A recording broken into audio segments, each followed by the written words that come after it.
Pepsid Complete knows that food is one of the best parts of game day. That is, until heartburn strikes. Thankfully, just one chewable tablet of Pepsid Complete provides dual-action heartburn relief with an antacid that starts working instantly and an acid reducer that lasts all day. So you can stay focused on that second helping of chili without worrying about heartburn. All day based on 8-hour symptom relief studies during the day. Use product only as directed. This episode is brought to you by Abercrombie. There's nothing better than the perfect jean and going out top combo, or an outfit that perfectly matches your plans. Abercrombie's relaxed jean goes with every occasion. Date nights with something lace, or daytime with a cozy sweater. And their barrel jean will surprise you. It's the trend that will become a staple in your wardrobe. Abercrombie denim comes in tons of rises, fits, and washes. Find your perfect pair online or in store. Welcome to The Think Tank, presented by Modern Football Technology. The Think Tank is where top minds in football coaching come together to tackle some of the game's biggest challenges and explore innovative strategies. In each episode, we'll dive deep into key topics like offensive and defensive structure, player development, game day adjustments, trending concepts and schemes, and more. All with insights you can apply directly to your offense, defense, or special teams. Each week, you'll hear from 3 different coaches, bringing their unique perspectives, experiences, and game-changing approaches. Whether you're a seasoned coach or just starting your journey, the Think Tank will challenge your thinking and help you take your coaching to the next level. Get ready to elevate your coaching and see the game in a whole new way.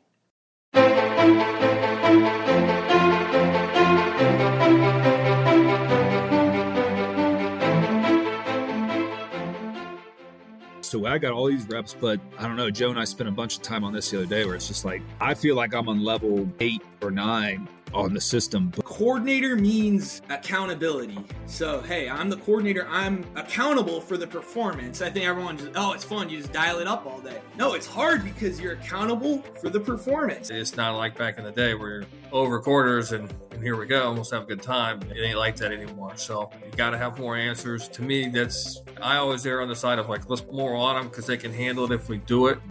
We're back for another episode of The Think Tank presented by Modern Football Technology. This is one that's been brewing for a while, and I'm really excited about what these guys are going to talk about today. One, because I know it's going to start one way and they'll go down rabbit holes. So I'm excited to see the rabbit holes we get down. But they're starting with the general idea of what gives you inspiration in the offseason. What things are you looking at? What things might you bring into your system? And then I'm sure they're going to talk some concepts as well. So joining us on this Think Tank, we have our host from the Student of the Game series on the Coach and Coordinator Network. Caleb Corrill is now the offensive coordinator at Georgetown College in Kentucky. Caleb, thanks for joining us. Very excited to be here with this crew. We have Jason Phillips, and Jason, I know you and Caleb, I think, started bringing this idea together. Jason's been offensive coordinator, receivers coach at a number of places at levels of college football. Jason, thanks for joining us. Appreciate it, Keith. Glad to be here. And then Joe Matheson, the creator of the Top Gun offense, Division III, University of Wisconsin, River Falls, who these guys are doing an excellent job. So, Joe, good to have you back. Thanks for having me. I'm fired up to be here. All right, so this is the part where I turn it over to you guys, and I'm going to let Caleb get rolling with this, and we'll enjoy the conversation here. Thanks, guys. It's winter, and you can now get almost anything you need for the coldest months of the year delivered with Uber Eats. What do we mean by almost? Well, you can't get a ski slope delivered, but you can get dish soap delivered. Sunshine, that's a no. But a bottle of wine, that's a yes. A snow angel, sorry, no. But angel hair pasta, Uber Eats can definitely get you that. Get almost anything delivered with Uber Eats. Order now. Alcohol in select markets. Product availability may vary by region. See app for details. This episode of The Think Tank is brought to you by our partner, Modern Football Technology. Trusted by elite programs like Sarah High School, Union High School, St. John Bosco, and Bishop Gorman, Modern Football Technology gives you real-time insights on opponent tendencies and self-scouting, saving you 8 to 10 hours of film breakdown every week. With air-free analytics and instant data integration, you'll gain a play-calling edge all game long. Visit teammofo.com to schedule your demo today and see how modern football technology delivers real-time tendencies and real-time results. Thanks, Keith. Yeah, I think what I wanted to start with is we got, the three of us here. I think we have really defined systems that have proven their worth over a number of years. But obviously the reason that we do this, and if it wasn't on a think tank, I think, the three of us have, cross-communicated quite a bit throughout, the last couple of years to gain inspiration. And so to me, selfishly, I kind of want to hear these two guys talk about it, but I can fill in on the end. With such defined systems, as you guys are entering the offseason and you're trying to win on the margins, as I would call it, what are things that you are looking for or things that actually draw inspiration that will actually apply to the system that you have in place? If there's anything that's popped up so far, like for me, I was just sitting in with our defensive staff. They're watching Georgia defensive film. So I wanted to sit in and hear their feedback on the defensive side of things, but they're watching Ole Miss, and obviously you can draw a lot of inspiration from that. So I'm jotting things down both from a defensive perspective, but also how Ole Miss is attacking that style of defense. But just kind of curious to hear what you guys have. And Jason, we can start with you. I know you've run a system probably longer than all of us. What are you looking for as you go into this offseason? I think a lot of times is the first thing that I like to do is go back and look at what we did well, look what we did poorly. How did I teach it well, teach it poorly compared to maybe in the past? Last year I was at Norfolk State and it was brand new. So it was kind of like starting all over again. And there were some, things you took for granted that after 6-7 years at the other place where you got to kind of different players, different system, different coming into a different breed. So one of the things that, and I don't know that I did a great job at all, so of starting it back over. So one of the things I did was kind of look at some places that maybe are starting year 1, year 2 that have, translated the system to a different place. Look at guys like that, like Texas State, I think is a big one, just because they had a lot of success. Incarnate Word. Now they're bringing it to Texas State, kind of getting in that mode of watching these guys and then following through. Obviously, they're going Texas Tech. He's going there too. So watching those guys do it from year 1, that's to me something I struggled with, I think. And so seeing those guys, obviously South Florida, they're a year or 2 into it as well. But watching those guys transition, because I know we've talked a lot, like there's not a football play that I don't love. If I could figure out a way to do them all, I would do them all. So watching these guys, how they start and how it progresses, I think is very important. And that, at least for me, this go around is kind of what I'm looking into. That's a good point. One thing you were touching on there is kind of getting the thing launched. And I think it really starts with taking a look at your system first, right? And do we have an identity? Do we have a brand in what we're doing? Are we a well-rounded system? And then if that answer is no, go to those North Stars, go to those really good, productive, efficient systems and observe them. For me, I don't know if I attack it differently than others. One thing that I think is important for us as a staff here is we watch the TV copy. And I think, hey, if you're going to be calling plays, if you're a play caller, let's work on the art of play calling and some of the nuance that comes with it. And I think a lot of insights can be pulled from just watching the game or the flow of the game, especially for us as a tempo team with our pace of play. I think there's a lot to be gained from watching some of the, even if it's just off YouTube, watching the TV copy and see how that flow works and see what sort of calls complement each other. To me, I think of it a little bit like, now I know baseball has changed a lot, but like a pitcher, right? Yeah, you can watch the strikeout, you can watch that last pitch, but how did he set it up? What was the changeup? Or, what's the slider? How are these at getting set up as a play caller when you're playing with pace? And that's something we look at really closely. So I think those systems exist, but sometimes it's not even the particular concept. Maybe that's not a fit for our personnel, but how do you set it up? How do you have layers within your system? And I think those are things you can pull from anyone and copycat from anyone to fit what you do. I like the idea of the art of play calling and what sets it up, because I definitely think that you can either have too broad of a view where, like you said, you're looking at how the result ends for a drive, or you're just looking at just a concept within, an isolated concept that doesn't have context to the greater deal. So I think that's something that already I've picked up on. Jason, I wanted to pick up on this because I'm doing what you just mentioned you did last year, where you were in a system. I know Joe has built his system up at his place. Starting somewhere new, is there something that I like thinking about Texas State and USF? Those guys have transitioned that deal a couple of places. Is there any advice you would give for me or other coaches of maybe where you felt like you failed or you overlooked something this year that you would give as advice? Yeah, I think I go broad. Like I try to throw everything against the wall. So I think you probably would have been best at least. And I think every situation is a little bit different circumstances. And I think, one of the deals was the system that I inherited was about as opposite as you can be. Right. So I think our personnel didn't necessarily dictate where I had the same personnel that I'm used to. And I tried this is kind of what we're going to do. These are the base non-negotiable things that we're going to be about offensively. And probably instead of really honing in on those, probably try to expand to have, I like having a lot of options and then paring it back, finding out what guys do well. And I think instead of spending enough time what guys do well and then building out, I was big picture trying to narrow back down. We'll probably go the other way, next time around and just stick to letting it build. Because I know we talked at the convention of, I'm thinking I've got some time. So, you never have time to fully get it going the way you want. So you better get it going, out the gate. So especially with the option routes and things like that, it takes some feel and you got to identify those guys specifically to get this thing going. And it's not a different landscape than what I had come from, where all of those guys could pretty much do it pretty well and had grown up a little bit into it and had that body type athleticism, where these guys weren't necessarily the same, they were different, and just translating a little bit, identifying one or two guys, just assuming the group will come along, and really honing in there, but narrowing it down as opposed to going all in and then narrowing down. Yeah, I think that's really interesting because we definitely talked about, and this will be the first time I've really implemented a system that's been built on 7 years at a new place. So I think assumptions can definitely catch in. I know, Joe, you're not necessarily having to do that, but you talked about North Star. So putting yourself in that, you've built down a really impressive system that's multi-layered and has multiple years of examples put into it. If you were put into that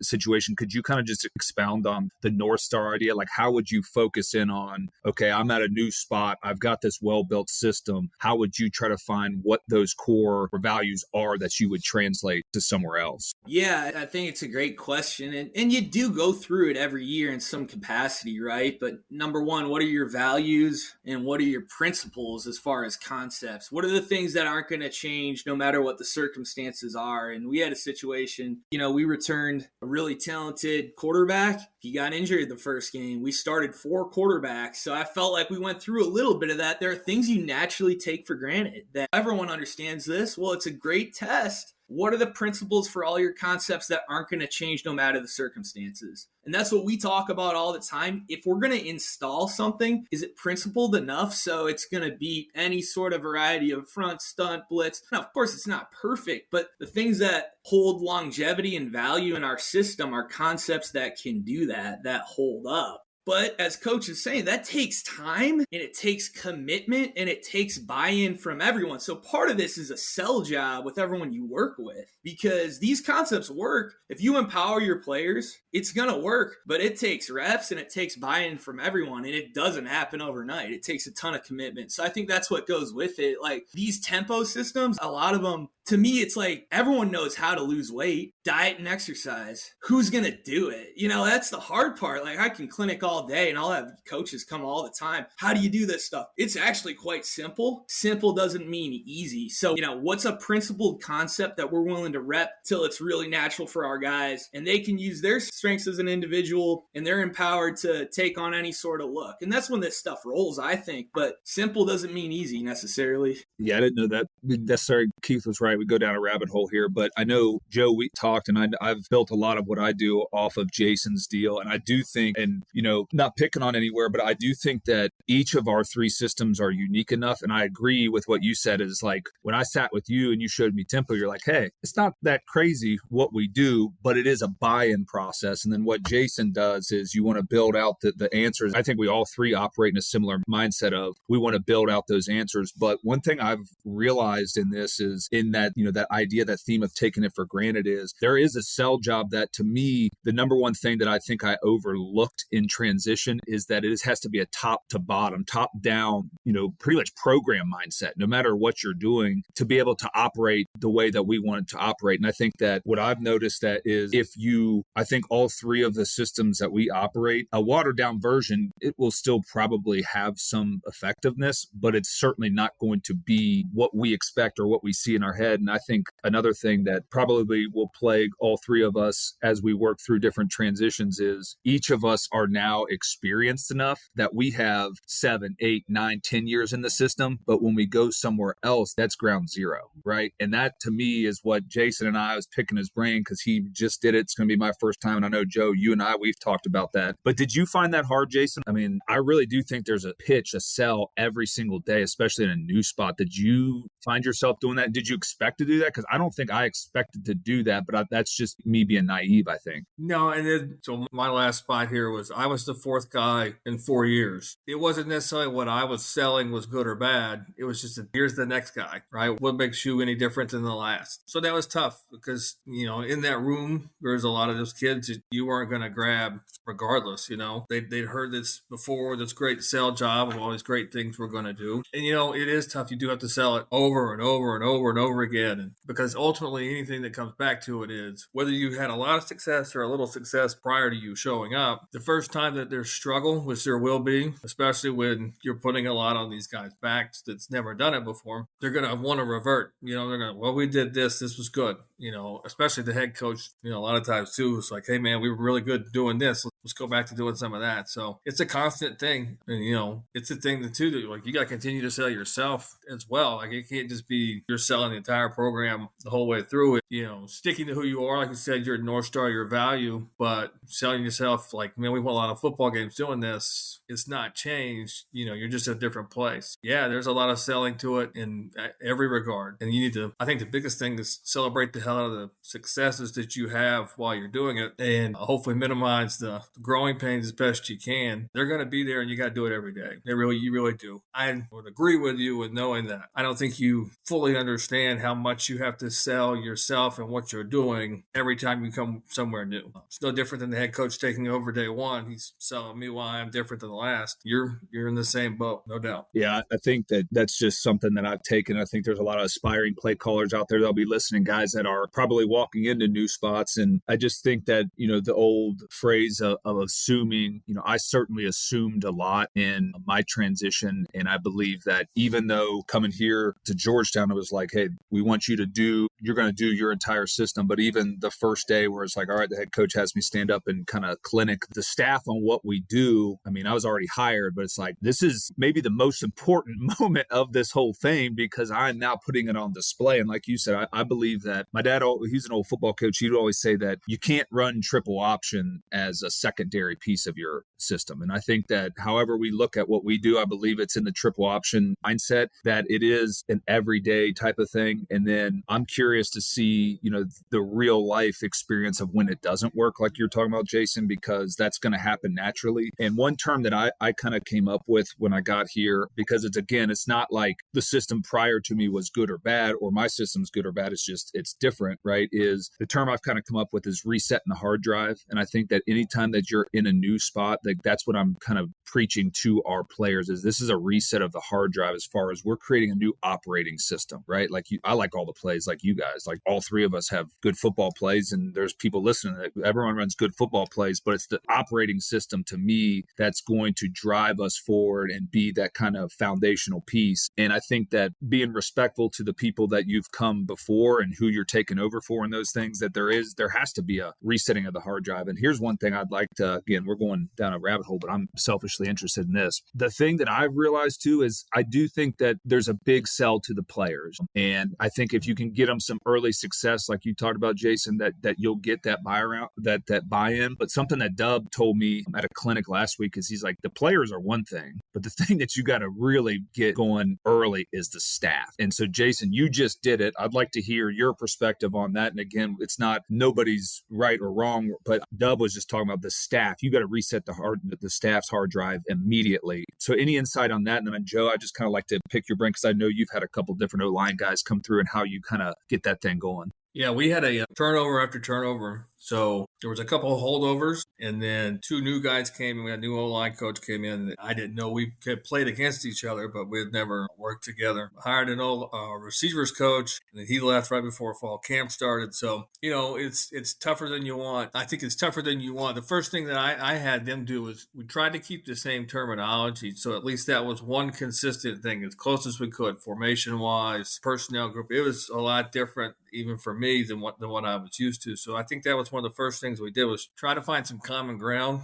to let them, one person learning new as opposed to 50, 60 guys, 4 or 5 guys in the room with you. It's cool if it's more like you're more capable. At the end of the day, it's on your shoulders. So you learn as opposed to them. And so we try to keep some terminology as close as we could to being the same. Past that, it is tough because everybody's coming from all kinds of different things. And unless they're coming with you, they've not really done what you're doing. You have to sell how this is going to be beneficial to us as a team, us as a program, them individually. I think is a big thing too, is just, this is another thing that you can, another system to work in that will propel you forward in longevity in a career. But it's a sell. And I think it takes more than, an install meeting, whether it be before spring, before summer. It takes more than you realize, on a day-to-day basis. I think we're all got a lot of ego too at the same time, where I'm doing this is my job and you're putting this up on the board and I get it. At the same time, you hear it 4 or 5 times through and you make some assumptions that everybody's on the same page and gets it, and they're really not. I think you'd be surprised. I think a lot of times too, nobody's going to raise their hand up and say, I don't understand what you're saying. This don't make any sense. So I think part of that too is encouraging a voice of like, hey man, what do you think? What's your spin? Tell me this. Yeah, I've got a lot of experience in what I like to do. Give me something to make me better, change my perspective along the way as well. So I think it's, like you said, it's a constant sell job, having success as best you can, but assuming that people know what you're trying to get across or that you're making sense to them because you're speaking a much different language. Unless, like I said, unless these guys have worked in the system before or come with you, they're no different than a player. I mean, in reality. So you're starting from ground zero, step one with everybody. To me, I think that's where, if I'm going back doing it, that's what I'm doing differently. Yeah, and then getting into what you're saying, I've been lucky to work with some really good people. I think when you first start coaching, we all learn you have to build great relationships with your players and show them you care about them more than just a player, right? You care about them as a person. I think it's the same for staff. There's a mutual respect there. Understand and show and get to know them and understand them as a person too, and what makes them tick, and understand what their strengths are. We're going to have our 5th O-line coach here in 5 years. They've all been really good ones. They've all moved on to really good places. They're all different. So get to know them and understand what their strengths are. As a coordinator means accountability. So, hey, I'm the coordinator. I'm accountable for the performance. I think everyone just, it's fun. You just dial it up all day. No, it's hard because you're accountable for the performance. And to me, I see myself as the upholder of the culture of how we play. So the hard thing is, I think guys always have ideas. They're probably better than anything I could come up with, but it's my job to make cuts and decide what fits. So it goes back to values and what do we want to be? Can we get good at this? Do we want to master something? And we'll get into some of those conversations coming up, but those guys are always going to have great ideas and they want to sell it and they want to see that they've been hurt. So it's difficult sometimes. Hey, can't put it in. Not because it's not good. It's probably better than what I could do, but ultimately we got to make cuts. And I think there's natural tension as a coordinator and a play caller. You want to be good at what you do, but you also want to carry enough to win games and win the games you need to win. So I think that's always the natural tension. And then, understanding everyone's different, have a system in place, but don't be so rigid that you can't utilize guys' strengths. And honestly, a lot of the how we execute what we execute in the run game, very fluid. Oh, it's ID'd. Look, I got a system on how to do it. I always say, are you the daily practitioner of that component of the offense? I'm not. So do it your way. Make sure it works, of course, within the confines of what we're doing. But whoever the practitioner is of that on a daily basis, it's got to be theirs. They got to have ownership of that. And I think that's really important too. So you start with that overarching structure, but whoever's in the trenches, well, in this case, literally, right? Whoever's in the trenches on a daily basis, let them have that autonomy and ownership of it too. Yeah, I think that's fantastic. I like that term, daily practitioner. And to me, a couple of things I've already done in the first couple of weeks on this job is we demand, and Jason, you mentioned it, we demand that you ask why. And this is players and coaches.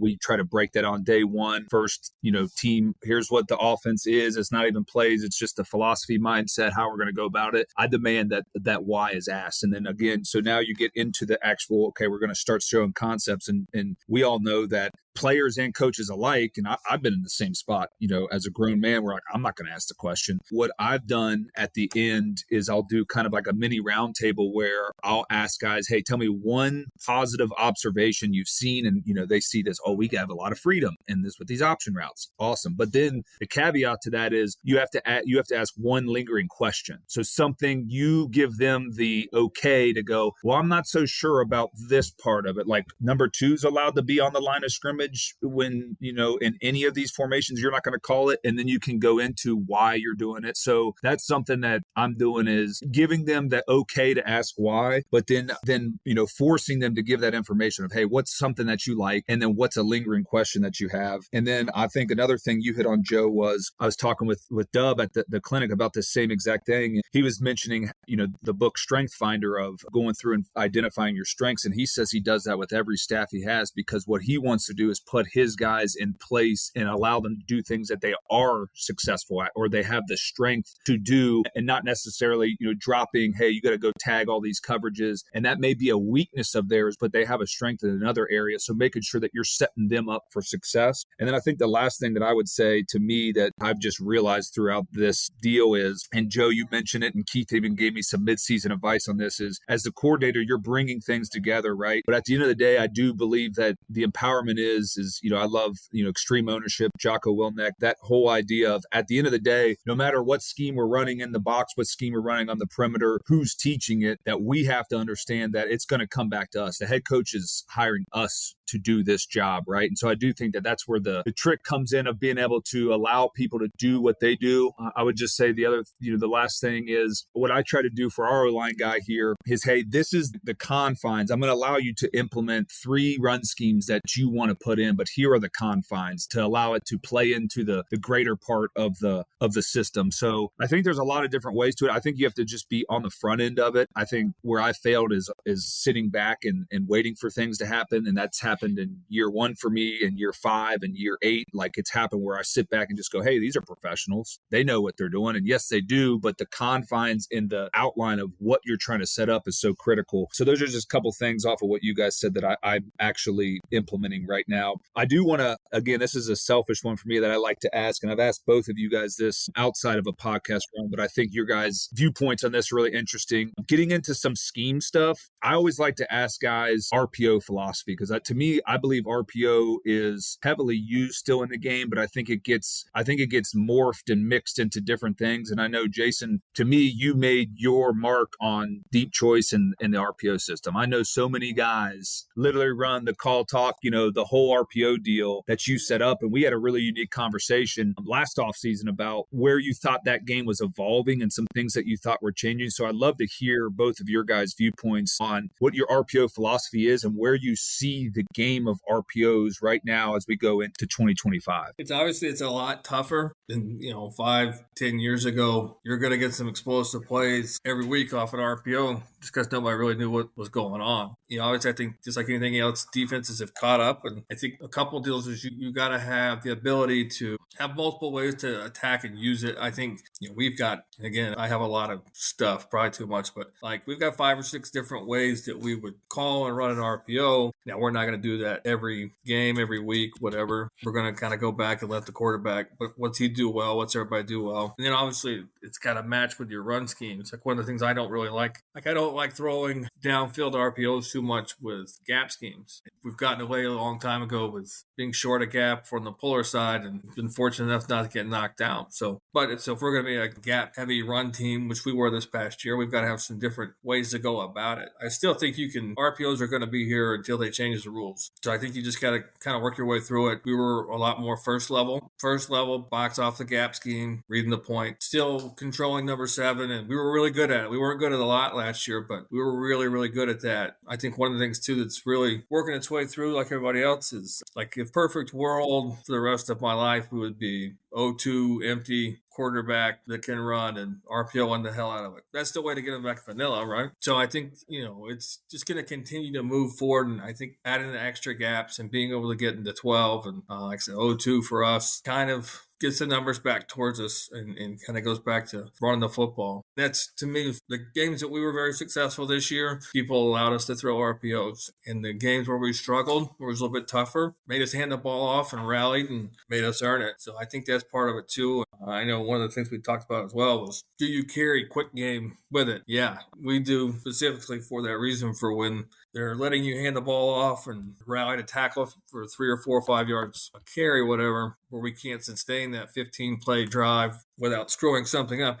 So we carry quick game for that reason, is to get the ball in his hands and find some completions and things like that. It's definitely evolved. You got to be like anything else, have different answers and ways to get to it. So same things that we did 5-6 years ago, we still do. We just have to kind of package it in a different way. Yeah, I think that's really well said, Coach. Like, hey, a decade ago, 5 years ago, like, you're running zone bubble down the field, life's good, you can run zone read stuff. I mean, every defensive coordinator, they're going to roll into a Saturday, they're going to funnel the football where they want it to go based on your top looks. The good ones will. So to me, you have to have layers. You have to build an arsenal of RPOs. You have to throw all the perimeter screens. You have to throw glance. You have to do all the different things, and they're all worth it to us. And we'll get into the quick game stuff, but okay, build this vast arsenal of RPOs to deconstruct the front and the fit, and then use them again, repurpose them, and we can talk about that. You can repurpose some of these in quick game, but it's definitely worth doing. And for us, Coach, we're at a point where, we talk about being a 6-back offense. We're quarterback run RPO. We're going to take our running back and fix it somehow. He's going to J-course. He's going to insert. He's going to be a part of the RPO. We're going to get into empty and do all the same thing. And I think it's great football, but you better be willing to attack the entirety of the field, because if you don't use your tight end in the RPO game, they're going to find that out. They're going to over-index on everyone else. Same thing with your tailback. You have to be nimble enough to see where the extra fitter's coming from, because it's going to change. To me, that's what I'm working on the most in a football game, is finding out where our problem is with our core run schemes and how can we put more stress on it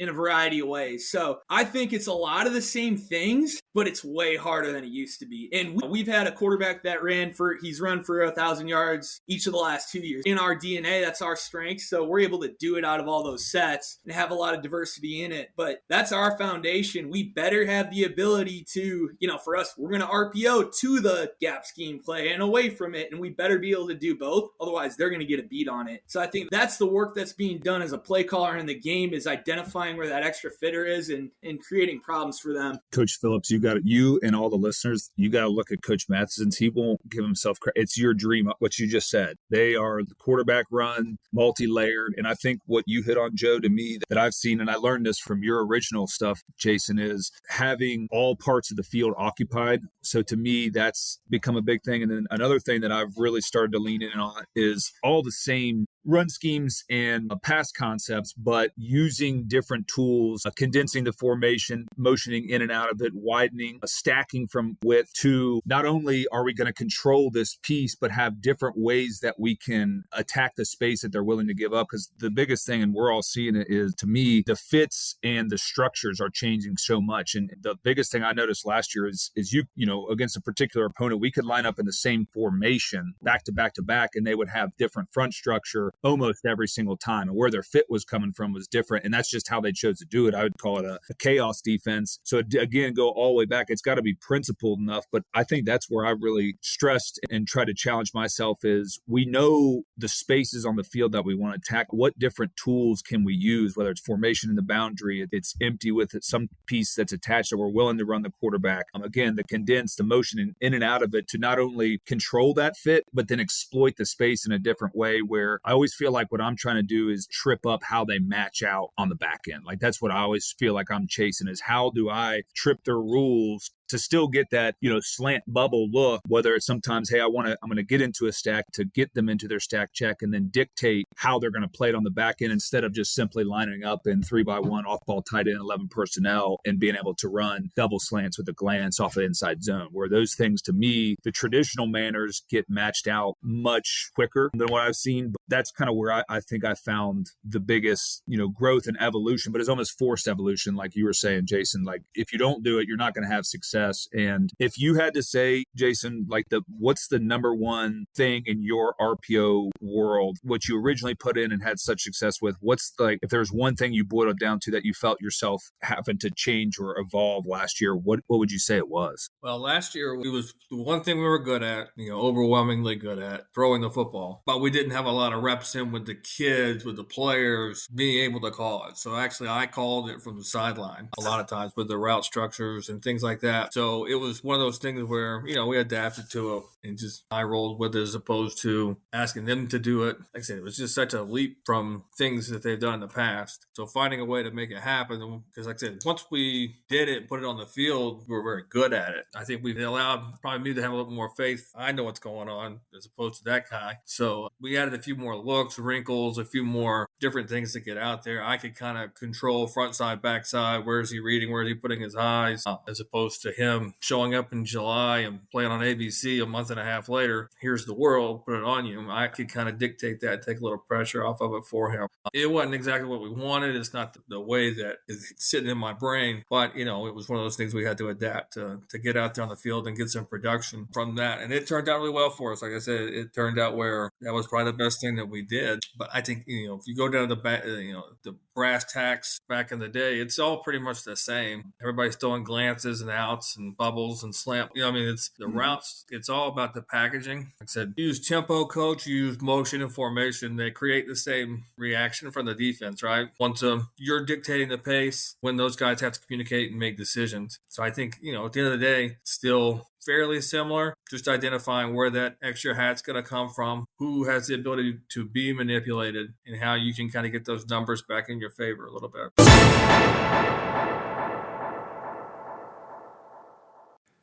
I want to take a quick break and help you learn more about our partner for the think tank, Modern Football Technology. You've heard me talk about it, but I wanted to be sure you knew exactly what it does for you as a defensive coordinator and why you should consider using it to help you win games. To help me do that, Folsom High School defensive coordinator Jordan Ersick joins me to talk about his experience with Modern Football Technology. First, he shares why it gives them a playing advantage. During the game, the biggest thing we're getting analytics on and tendencies on is ourselves, getting efficiency metrics based off of our front movement pressure coverage, comparing that to our call sheet, having the ability to filter during the game in between series, seeing, hey, is this, the right call for this situation? Is it batting at an efficiency that is good for us? We always look at 40%. And, having the timing of when to go to the next call by situations by using those efficiencies. Another thing I'd say during the game is just being able to compare and contrast opponent tendencies. Historically, what did we see versus what we're seeing in game? Is 12 personnel on second and medium the same run pass split as what we saw historically? And if it's not, then getting that insight faster and allowing us to make those adjustments faster using objective numbers gets our coaching staff aligned with suggestions faster. I would say the third thing is probably being able to track how opponents are protecting their quarterbacks, being able to use metrics, slide direction information, and being able to see, what type of protection they're doing based off running back locations or formations, and certain concepts, tracking those slide directions, and then being able to draw up pressures and movements that counter that protection and get to the quarterback faster and create a lot more dirty pockets. Coach Ersick likes to track what he identifies as the big six in-game in order to be sure that they're on track as a defense. He explains that here. In-game, another thing we're tracking is the big six, which is our game goals. For us, that's always tracking yards per play, third down conversion rates, 90% havoc rating, among other things. And this technology allows us to be able to make sure we're on track for those during the game and staying on par with our 6 game goals that we try to accomplish week in and week out, and making sure we're on par to hit those throughout the game. In-game decisions at the speed of the game are reason enough, but the benefits of modern football don't stop there. Post-game, modern football technology will save you a ton of time, as Coach Ursick points out. Post game, it's huge. This is probably one of the most efficient seasons I've ever been around as a coach in terms of the amount of information we're able to accumulate and get done in terms of a time frame, which is for a lot of high school defensive staffs, it's a 48 to 72 hour window. And for us, we, after our game is done, we have 68 points of game data broken down at game speed. So we can import it to Huddle. Post game, I'm able to leave the office earlier because of that, because I don't have to break down the film. I don't have to stay up till 3 a.m. breaking down the film. We've even figured out a cool little way to get our correction notes in there as part of the import. So we don't even have to, accumulate correction notes to set up for meetings. When we roll up to film on early Saturday morning, I haven't touched the film since 10:30 the night before. It's already been broken down and done, and it takes very little to no time to do it. And then on the flip of that is our self-scout process is now instantaneous. We don't have to accumulate data and run reports in our video platform to self-scout anymore, because this data is instant and cloud saved. We can 3-game self-scout ourselves instantly every week. So we're able to, at our coaches meeting, be able to self-scout best, worst looks, what's our own tendencies, where do we need to break tendencies and such. And this is the first time I've ever been college or high school in a setting where we're able to do that every single week. And it's literally just because of this software giving us the time and allowing us to be efficient enough to do that. So saving the time certainly is some of that return on investment, but ultimately, I think what coaches want to know, is it going to help me win games? So here's what Coach Ursick has to say for those of you who might be skeptical or wondering, is this going to help me win football games? I think any good ball coach, I think 80% of it is still the Jimmies and the Joes and what types of kids are on your roster. I think 19% of it is your prep, which is coaching. And I think 1% of it is how you manage in-game adjustments. And modern football can be that 1% for you and helping you win tight games. And we call it the 1% advantage when we meet with coaches around the country that use this software. Hopefully that gives you a better idea about what modern football technology is. I recommend taking a little of your time to book a demo and see exactly how it works. You can go to teammofo.com or go to the description and click the link. Let's get back to the think tank.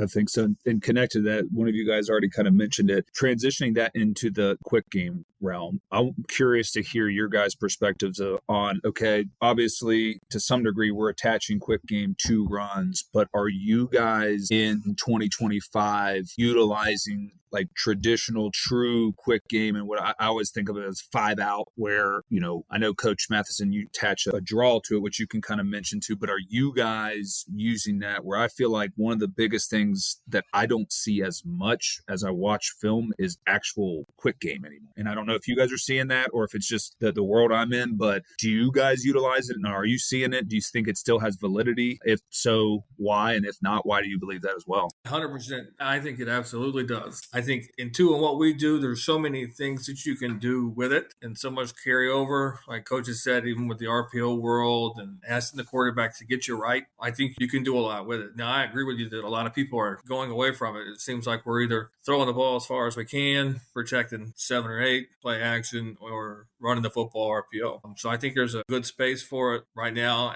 It is an investment, I think, too, is you can't just go line up. I mean, you can have your pick aside stuff, but I think you need to have some concepts and being able to read the mic, progress, and adding 3 to 5, things of that nature to get yourself through there. I'm a huge fan of it. Like I said, for a long, long time, for 10, 15 years, West Coast air raid, and that was me, man. It's paid a lot of bills. Why stick, man? But I think there's a place. I really do. I think you got to have it, especially used to be you could have 20, 25 plays and get through with it. It's kind of doubled just because they've really doubled the volume of what they have on defense and the looks they can present. So you better have some answers. I think that's a good one. I really do. Yeah, I think quick game is such a major part of what we do. It's probably just packaged differently, right? I think there are elements of the RPO world that essentially includes quick game elements. Then we have what we call our PRO system. That's kind of what you're getting into. Pass run option, pass first. So our quarterback has the comfortability, take the snap, pick a side based on,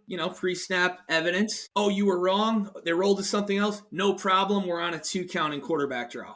There's a lot of comfortability there. You can be confident. Hey, don't have to force anything, run, draw. And then we run a ton of dash. Same idea. What we've done essentially is we've taken the need to recognize coverage out of the quarterback's hands in our system. So all of these live, but you're pulling and throwing an RPO, you're picking a side, and if there's anything you don't like, tuck it and go. And then you're running dash. Okay, that quick game's not there the way you want it. And that's different for every kid. Some kid might have a monster arm. He can throw a field out like none other and be really comfortable recognizing coverage and hanging on to that thing. Well, another quarterback might want to dash away. So we're always just going to give them a way to utilize their strengths. And then I think it just, with how many quarterbacks we get our hands on and how little time we have to work with them, I think it's been really good to get them really comfortable in the pass games. But it's a major part of what we do. It's probably just packaged different than most. Yeah, I think that what we're hitting on is just multiple ways to, like Jason said, might control the extra piece that's going to get involved. I know that, we'll certainly use quick game concepts off of, 6-man RPO deals, but I still believe in that. I like being able to sweep the field,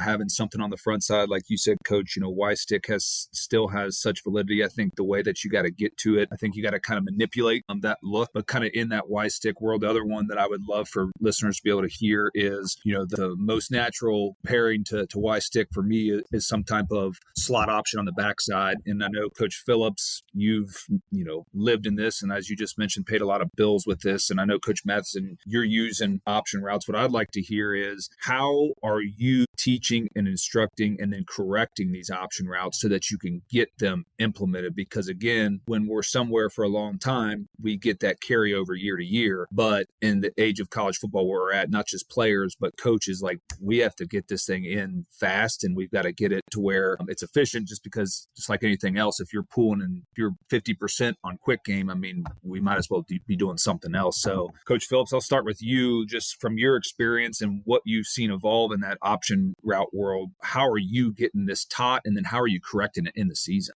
Yeah, I think one of the things that I think that is necessary when you're doing option routes, and whether it be the deep choice or whether it be the slot option things, is you really want to overcoach the hell out of it on the front end of it. One of the best things, and I'm guilty of it too, is giving them 1,000 coaching points and things like that. We played, I can't remember who we played. RG3 was our announcer for the game, so we're talking before the game, and we're talking about deep choice or whatever. We're gonna do this and use zone turn. We're doing here. We're going to these lanes and everything. And he's like, "No, I knew he was going to sit down. I knew he was going to go no matter what. I know 3rd and 8, he was going to go to 9 and stop." So I think a lot of it too is feel. One thing that on the option routes is, don't coach out the field. Let these guys play ball. That's why you're doing it, is to allow these guys to get in space and make decisions and be right. So don't coach that out of them. Don't give them a million different rules. And then I think you can drill it a bunch of different ways. I think at the end of the day, it's 3-over-2, one-on-ones, live looks. They have to go see it and do it. You have to build that chemistry with the passer and the guy running the routes. And so that's one of the things that stuck out with me, is like, I've got 1,000-page rules and whatever. And here he is telling me, now he's going to sit down because it's 3rd and 8. I'm going to throw it to him. Like, at the end of the day, that's what these guys are, as ball players. Just let them go play ball and don't coach it out of them. Yeah, I would say whether it's the option route or the choice route, I would say it really has taken us 2 years to get really good at it. The volume of reps is necessary, I think. And for us, in terms of teaching it, I think that's such a good point. You don't want to see me out there running them. I don't want to overcoach it. I really don't. And I want it to be a feel thing. The one thing I do want our kids to have, and this gets into game planning, I think sometimes there's a bad rep with these option routes and choice routes, because, hey, you can get home and get done with game planning pretty quick. But that's not to say there isn't a ton of nuance in what's being done. And what you're doing is you're going through a lot of context with kids. So it's, hey, are we going to necessarily change what we're doing significant? Well, of course, we're going to window dress. We're going to get in a different formation. We're going to try and create certain matchups each week, of course. And there's elements elements of that, but you need to build a context of how we run what we do against what they do and against what they could do. And I think that's nuance. And I think that's real coaching. And I think for so long, I'm like off the cuff. Yeah, we play fast. We're really simple. True. There is a lot of nuance and commitment to what we're doing on a game planning and teaching process with our kids on a weekly basis. Hey, you see Tampa 2. Here's how we think you can attack it from within the confines of the system. And that's where I think,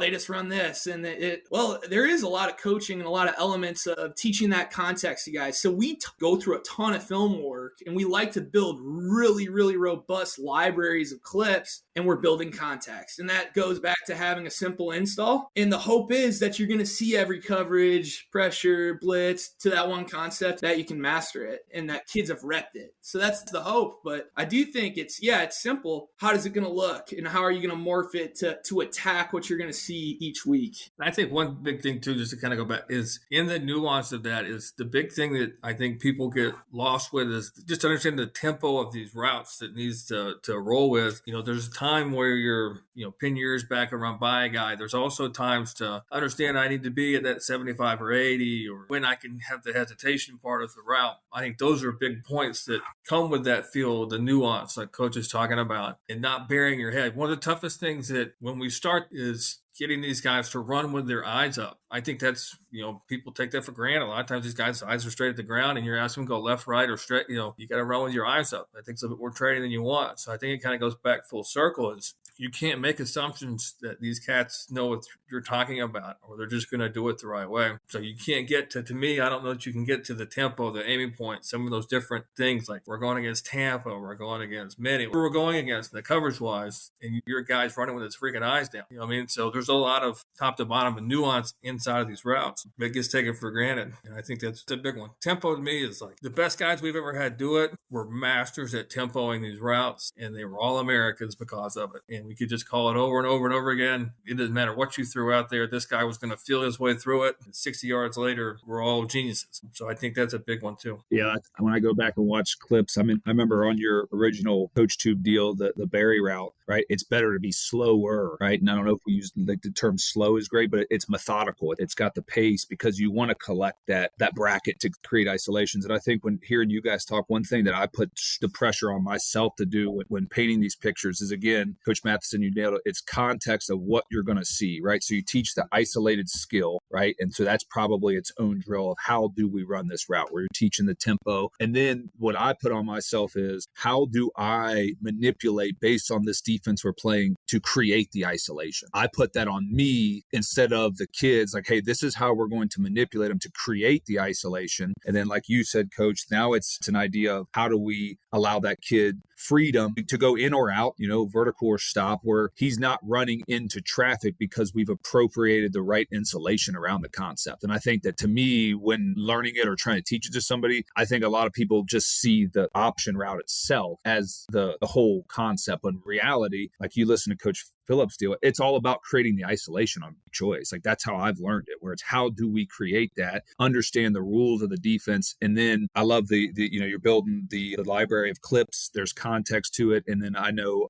Coach Phillips, listening to your original piece, it was, we just go out there and we call it. Like we go deep choice. And we're just going it all day. Like, let's see. And we might go through it multiple days in an install. So we see multiple pieces of our defense's, coverage reactions. So our kids are building their own library. And I'd be curious, Coach Phillips, you're even more in this world and I've done it longer than I have. One thing that I've grown to do is you're teaching it on the front end. I agree with not overcoaching it. I have overcoached it and we stunk at it. In 2021, we were not good at it because I was telling them everything to do. Something that I do when it comes to option routes, and it's honestly similar in the RPO world, is I don't correct the decision. I try to ask why. Do you have something like that where it's like, why did you go outside when I wanted to go inside? Do you have any coaching principles to that? Yeah, that's I kind of the same. It's just like, I'm not going to, especially with the guys that we're coaching nowadays, I think if you go at it with, hey, you were wrong, I think that really turns them off, and you lose some buy-in right there if you're saying you're going to make this thing go, but you're making it go wrong, right? So don't really necessarily criticize the decision. It's what are you seeing? What made you do this?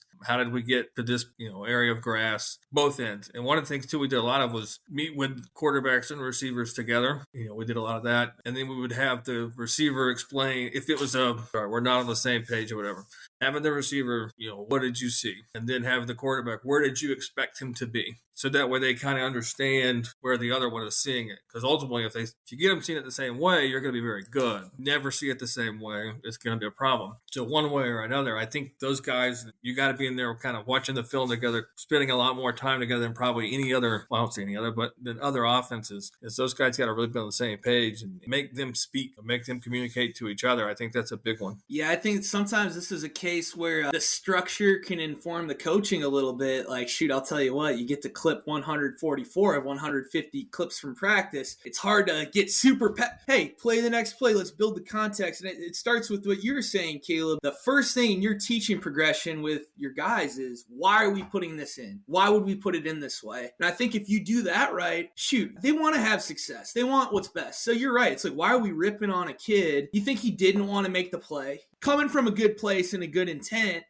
maybe a suggestion's necessary at times, but the only time, making sure, okay, you have your compartmentalized role in our offense. You may not know what's going on in peripherals, always kind of go into the mandatory outside release stuff with, as simple as it gets, right? Well, they don't understand the why. Why is that important unless you teach it? So I think there are times and place for it, but shoot, if we're going to get this volume of reps in, it's like, I go to other practices and I try to visit other staffs. And the one thing that blows me away with the difference between our practices and theirs is we're going to rip off 150 reps, 120 reps in a camp practice. And then we'll go there 18 reps a team, 12 reps a team. I'm like, I don't even know. How do you even get good at anything? And I'm not saying that's right or wrong, but that's probably just based on what we do. There is freedom and comfortability. Like, you're going to fail and make mistakes, and that's okay. And we're going to build off it and improve it and believe that our kids have the right intent in wanting to have success and in wanting to be in the right position. Again, that's not without corrections or suggestions or explanations of the bigger picture, but I do think sometimes the structure can inform the coaching a little bit too. No doubt. All right. So the one I think we could probably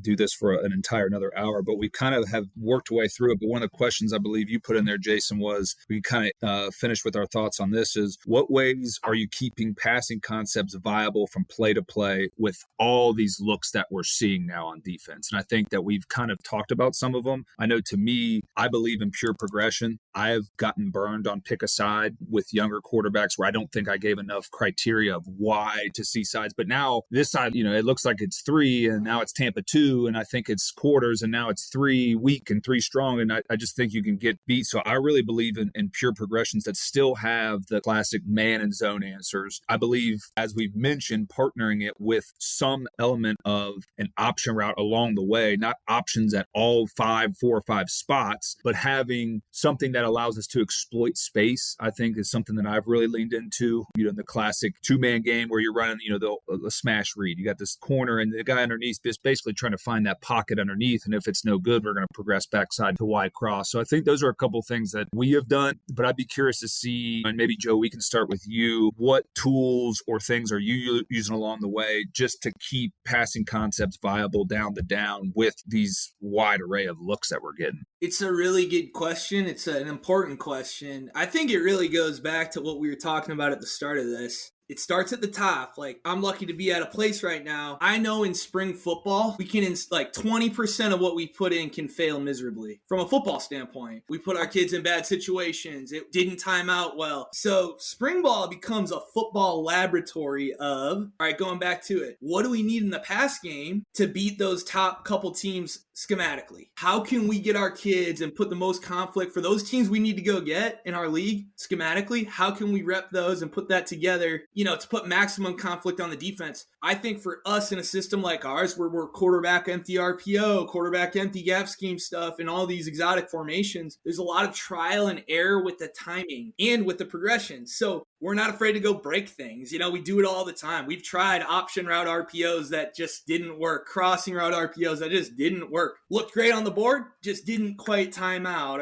So we experiment. That's what we do. And 20% of the offense is really different every year. year and we try a lot of things and we go out in clinic and steal stuff and maybe none of it works for us because our kids aren't good enough at it. To me, it's this spring ball football laboratory of, hey, let's try it. And, we've gotten great football out of it. And every year we waste our time on something. But I think that's part of what's fun about what we do. But I understand, going back to what we said before, you roll in, it's year one, it's spring number one, and you're just rolling out these concepts that aren't looking. I get it. Like that's not going to work always. I can just speak to what we're able to do and usually how we evolve what we do and how we are able to have different looks in the fall as we try this. And it's okay to do that, but I'm not telling you that's right everywhere because you're going to roll in. It's like, what the heck are you doing? Like, we got to complete some footballs here. So I do think that's been good for us, though, in staying fresh and having some different looks and attacking teams in different ways in the fall. Yeah, I'd agree. It's tough to get that.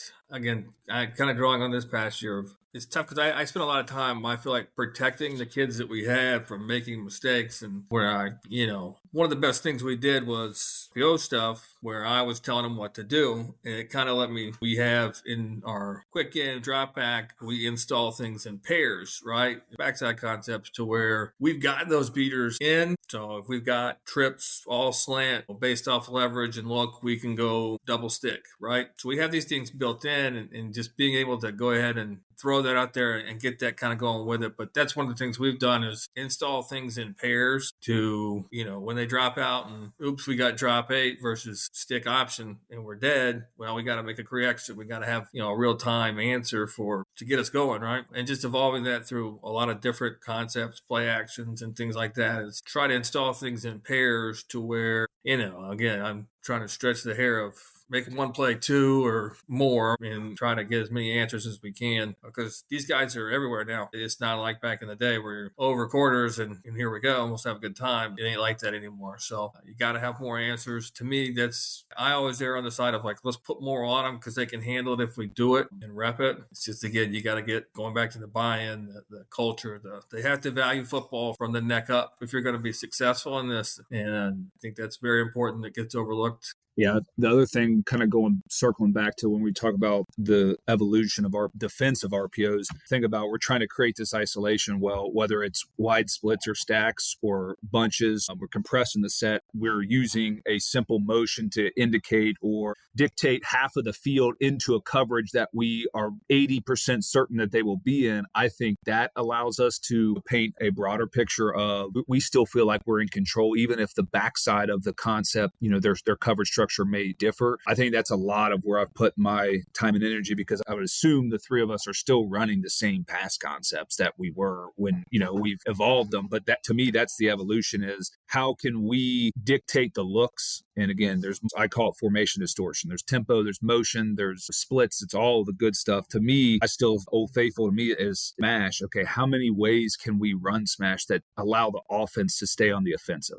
Right. And for me personally, it's the compression sets and motioning in and out of it where I can at least dictate half of the field. And even if the look isn't advantageous to us, it's going to give us a quicker indicator that we need to now progress to the backside away from it because they're top hatting it or they're doing something that we don't feel is preferable. So I like that idea of installing pairs. And to me, that's the idea of less plays, more ways. And that's really less, combinations, making your combinations go further throughout the deal. And then I think if you apply them with different, stimuli for the defense, you can maintain those same concepts just like in the RPO world, but you can stretch them further and potentially throughout all the chaos the defense has given you, if you can limit them in the box or you can limit them to a side of the field in their perimeter structure, that's at least going to give you the indicator you need of do we have viability to the front side? Nope, that's not the preferable look. Okay, we have to go to the backside. Or we can trip up the rules on the front side, steal an easy throw, and still have success with it. But I think what you two guys do so well, and if I'm a listener, I'm looking up both of your guys' stuff, is year to year, year in and year out, what you guys do is you have a very sound foundation of the systems you run. But the more I study each of you guys, the layers and the nuance that are applied to it while still remaining true to what you believe in, to me is what makes you guys really, really good football coaches. He's working, you know what I mean?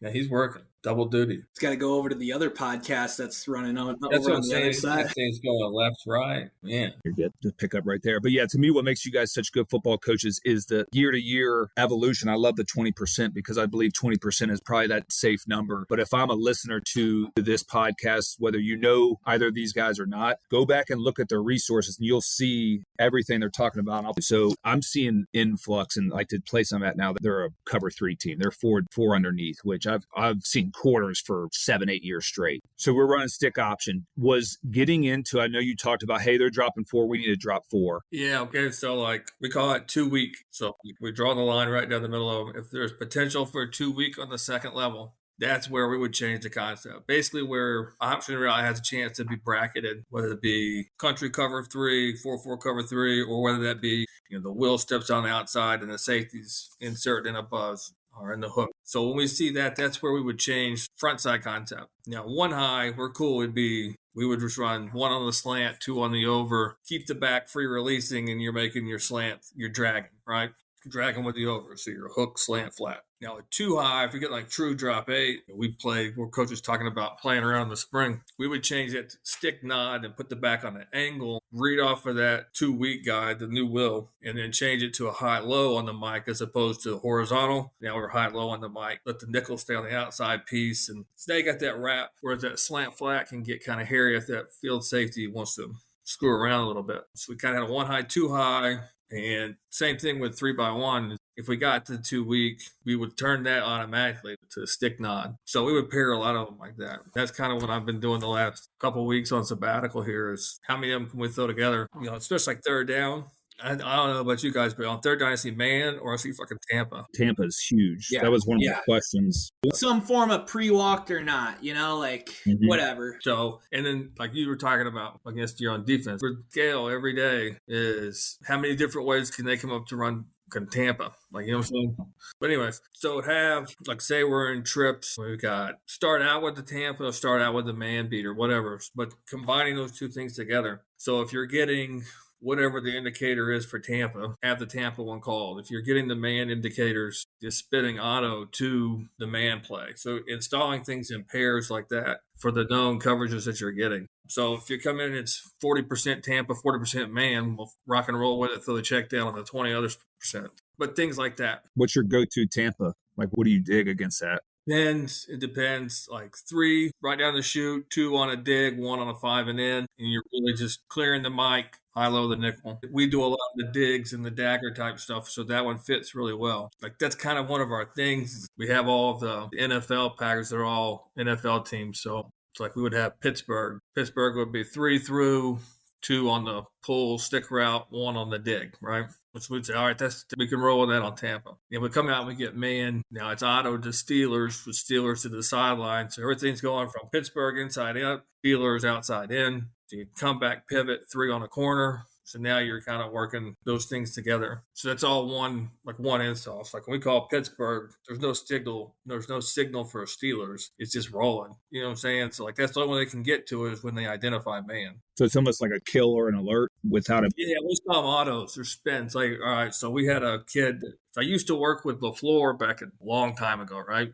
Mike. We had a kid that went and played for his brother with the Packers. And that's kind of where we got it from, was like stole his freaking iPad for a weekend and got the camp install. And that's kind of how they're rolling, is they put these two things together. They just call it autos. You can still alert a route. You can still alert a backside, whatever you want, mix and match, but they're autos. So I like you that. just kind of spin. That's a good way to do it. Yeah. Good way to teach it, right? Like that's a good way to teach it, I think. Well, and it was easier. Well, I would say easier. It's been mostly easy. The last kid we had wasn't very good. But for the most part, they really grasped the concept of it. Like if we're getting straight lines over the trip, spin the thing, it's man, and then let it play out like smash, regardless. Mm-hmm. But we've done that from 3x1, was all the NFL stuff, and then had stick and 2x2. But we're trying to, kind of. That's what I'm doing right now. I got a lot of times, just kind of making. It's funny you said that. I just highlighted that because I think I'm going to teach to like that. I think in the NFL they call it outlaw, but it's just your 2-man compressed stick deal, right? I'm playing with the idea of teaching, like what you're saying, an auto to it when, hey, if they cover it down, we're auto to double move because that's what we found that we like to be the answer. And like you said, it's we could call it, but I would rather not call it in because calling a double move to soft coverage obviously is not what you want. So like teaching it at package like that is, I've never done it like that, Joe, but like I have the opportunity to do it now where it's like, if I know there's a known look that's going to kill it and we're going to call this sucker 6-8 times a game, I'm teaching it accompanied with, I like that term, the auto. Like what is the auto out of it and putting it on the kids to, hey, you don't like the look, however you're communicating, it's automatic to what we're doing. And now I've never done it like that before. No, so like I say, we would call that double gum, or instead of outlaw, I'd call it gum, branch, whatever. Same, all that one. So we've done it a bunch of different ways, but we would have like navigational tags, north, south, east, west. So if you gave them a west, you're getting like stick nod with a China with a flat end. Yes. So that'd be west on the left. Whereas if you went north, now they're going to both stick nod. So you could kind of 2 high, 1 high. Yeah. We started putting a lot of them together. They, like, once you do it with the RPOs and then you major in the choice, and these kids really get the grasp of seeing coverages and understanding what, like you said, we don't ask them to do anything on coverages. They don't know what the cover 4 is. One, they don't know. They know cap and no cap, quarters depth, how many weak, where's the bubble. And that's how they all roll, every one of them. And once they start seeing it that way, it gets pretty easy where they navigate, because then we'll get them. That's one thing we do get is when the receivers know it and the quarterback doesn't do it, you lead to some pretty good cuss fights, at least where I work at, Yeah.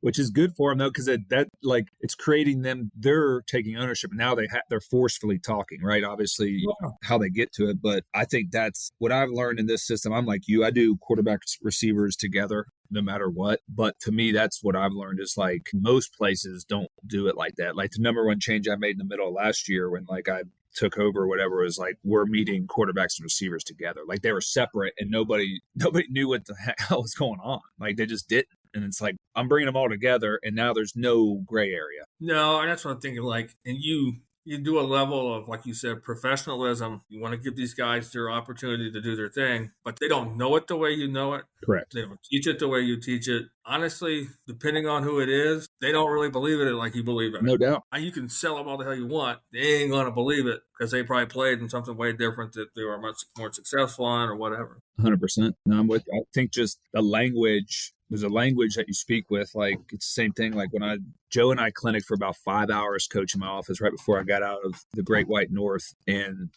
he put his tempo series up there. And I feel like I'm a decently smart human. And I let Joe go. And I'm like, the language that he speaks with, it's so vivid and clear, but it's like, I don't speak with that language. And obviously we don't run a tempo system like that. And so I think that like, if I worked with either of you, that's what I would want is just hear the language. Like the buzzwords, like that's what I've noted on a bunch today. It was just like how you get to that information. Hey, it's 2 week it's an auto where we got a navigational tag for the 2 week. Like that's it. This is how we communicate. It kind of goes back to the deal like you were talking about. I worked with the same group of guys for 6 years. So like our running back, if I said, hey man, there's 2 week right there, we got to, we're getting a cap look in 2 week and there is no bubble. Now, I mean, we're getting bare. They're probably rolling 3, potential drop in on the weak side, trap to the field. Like he knew the things I was saying. And then when you come to this, fourth offense in 4 years, nobody's done this shit before. No one's speaking like you're speaking. It's rough, man. It's rough. It's a different. Joe and I had a good conversation about that the other day, didn't we? About just that the sell and the nuance and like it's just something I didn't think about at all. I just thought it would it works. Like I know this stuff, but it's one of the things too I'm realizing in this whole deal, and I'm getting older and grayer, but like there's a reason why you call plays. And those other guys don't care about it enough a lot of times, or not. They either don't care enough about it, they're not mature enough to do it, or they're just inexperienced, right? One of those 3 things is where they're going to fit. And for whatever reason, a lot of times these guys they're not as committed to it. And they don't necessarily know that they're not. Like they're doing their thing that they just know. But there's always the safety. If you're that guy, there's the safety of like, like there's there's a little less ownership. Like you don't have to own it like you would otherwise. No, and that's the thing. And then there's guys, and this is a bad situation around here last year. But anyway, like there's always going to be, in my experience through it, there's like 2 or 3 guys that just don't count on them. Don't worry about it. They ain't buying in. The best you're going to hope for is they're not going to shit on you in front of the kids. Like, that's it. That's the best you can do. I think it's very important that you have a guy or 2 that come with you that help you with the learning curve, because you're going to say something and you're not going to reach 25 guys in the room and somebody's going to want to know what the hell. At least there's one other person sitting in the room like, this is what he means. Correct. When he says 2 weeks, this is what he means. But if you don't, you just spend the whole time answering, what did you say? Just so they can regurgitate the notes instead of learn. They're just doing it just to do it. But I think there's no interpreter. You got to have an interpreter. I like that. Because I'll just get freaking going. Like, that's one of the things that I got too much shit. I got too much time. I got too much shit. How are we going to get all this? That's where I come. Think how many reps you have in your system. And then I heard Joe talk on his system and I'm like, oh my God, like that's impressive. Yeah. And then like Joe goes, hey, I wanted to see what you do. It's like, hey, I'm going to do all this stuff. And it's like, so I got all these reps, but I don't know. Joe and I spent a bunch of time on this the other day where it's just like, I feel like I'm on level 8 or 9 on the system, but you're teaching it at 0 and it's not that other, it's just, I don't know. It's just, that's a real thing. You're talking about like in stepping into the new. Yeah. It's just, man. Crazy. It's like a weird dichotomy. It depends on what you're following. Has an immense impact on what you're doing, man. I don't care what anybody says. Like, whatever you're stepping into, if it's not similar, you're talking Greek, man. It's like they've won a bunch of games here and they do good stuff, but like it is just a different. Mm-hmm. And it's like the guy that I followed was a down the rung QC at Texas. So he just brought legit Texas playbook, put it in verbatim, called it the same. Not a lot of like, this is why we're doing it. These are just these plays, right? And wasn't a lot of passing game. It was drop back or anything like that. It was just essentially if we're going to watch Texas and a bunch of throwbacks and shit like that, right? Well, I came in, we filled up a whole whiteboard with all the passing concepts. And they're looking at me like, what the fuck? What are you talking about? This was our last menu of camp last year. This is the same thing we just did for the last freaking 6 years, right? And man, I was blown away. Like I was blindsided. Like I just walked in thinking that just assume, because I think a lot of times too, like even in our group right here, we're talking to this, like we're all fairly similar in the way we view it, and the way we talk about it and go about it. Small percentage that, in my opinion. Well, and even that, like that's a pretty, if the three of us are sitting in a room, we get through a divide pretty quick. Yeah. But you don't realize how different that you are than they are. That's the thing that I like. If you're not built this way of saying it and doing it, like it's the opposite, man. At least that's kind of what I've run into is some of these guys just look at you like you're fucking crazy. Dude, last year, that was it. This guy does basically like, no, that's stupid. Like, why would you even suggest that? That kind of stuff. And again, some of these guys are great. Don't get me wrong. I'm not saying they're bad coaches. Like, no, they're good. All the guys I worked with were good coaches. Our receivers coach, the first guy we hired he played for Leach at Texas Tech. He coached for him at Washington State. Had been on these big places. Really good receiver coach, but like could not get on the same page of teaching outside choice. And then when we start switching, it looks like nothing I've ever seen before. Like, I don't really want that, man. We're not going, right? And he's an awesome football coach. Right. Awesome football coach. And to me, that is like, that's your baby. Like you see deep choice in your head. You know what I mean? Like I learned deep choice from your video. Like I've seen the clips, I've heard you speak it. Like you see it in your head and it's like, it's not really a wiggle to it, right? Like one guy might run it a little bit different than someone else, but like you see choice and it's just like second nature, dude. It's just like Joe with like quarterback RPO to the play action, like the way you see it, like it's vivid to you. But most people aren't going to see it like that. You know what I mean? Like that's what's pretty interesting. It's a unique deal, and it's not just specific to us. I'm sure there's a lot of people. If I walked back in the same room a year prior, I'd have thought they were fucking crazy. You know what I'm saying? Like, yeah, no doubt about it. There's an element to that, but it can't be understated, I guess, especially when the stakes are high. You know?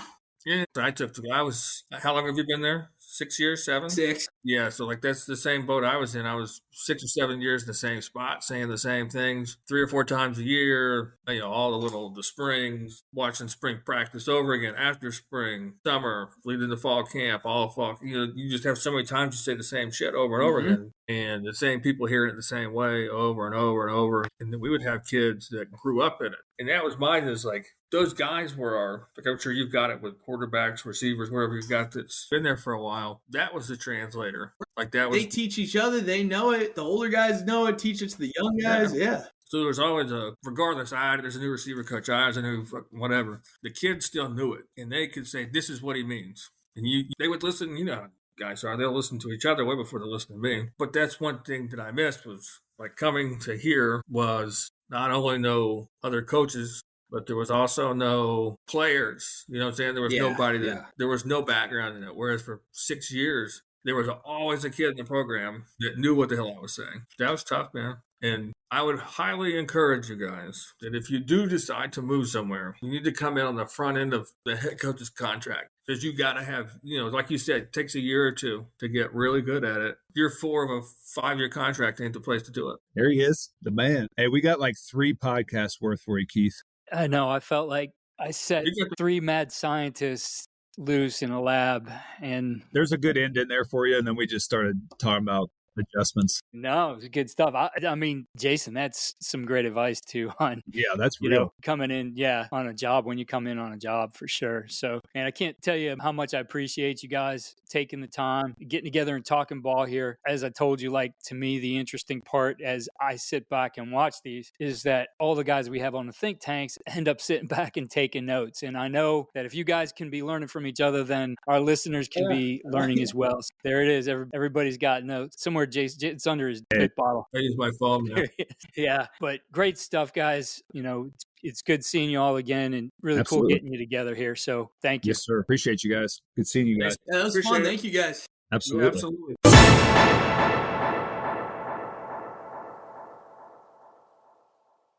Thanks for tuning in to this episode of The Think Tank on the Coach and Coordinator Network, presented by our partners, Modern Football Technology. Real-time tendencies, real-time results.